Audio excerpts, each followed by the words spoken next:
SIPC ఆస్పిరెంట్ని. గతంలో నేను ఒక 7 మార్కులతో పోయినా. నువ్వు అది ఏప్రిల్ ఒకసారి 17,000 ఒక జాబ్ క్యాలెండర్ నువ్వు రిలీజ్ చేసినావు. దాన్ని చూసి నేను ఏం చేసినా ఒక ప్రైవేట్లో జాబ్ చేస్తున్నా, శంషాబాద్ ఎయిర్పోర్ట్లో జాబ్ చేసుకుంటూ ఉన్నా. మానేసి వచ్చి స్టడీలో ప్రిపేర్ అవుతున్నా.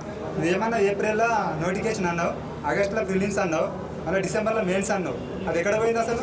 అంటే రేవంత్ రెడ్డి సర్కార్ నోటిఫికేషన్ ఇస్తుందని ఇప్పుడు చేస్తున్న జాబ్ పెట్టిరా? నేను అట్లా అంటే నేను జాబ్ క్యాలెండర్ రిలీజ్ చేసిన బట్టి విక్రమార్క గారు చేసారు. గతంలో ఒకసారి మన జాబ్ క్యాలెండర్ వచ్చింది కదా, ఎస్ఐపిసికి సంబంధించింది కనుక నేను 17,000 పైన పోస్టులను చూసి వచ్చిన. మనం అప్పుడు గతంలో పోయినా ఒకసారి, ఈసారి నా అవకాశం ఉన్నదన్న ఉద్దేశంతో నేను ప్రిపరేషన్ స్టార్ట్ చేసిన.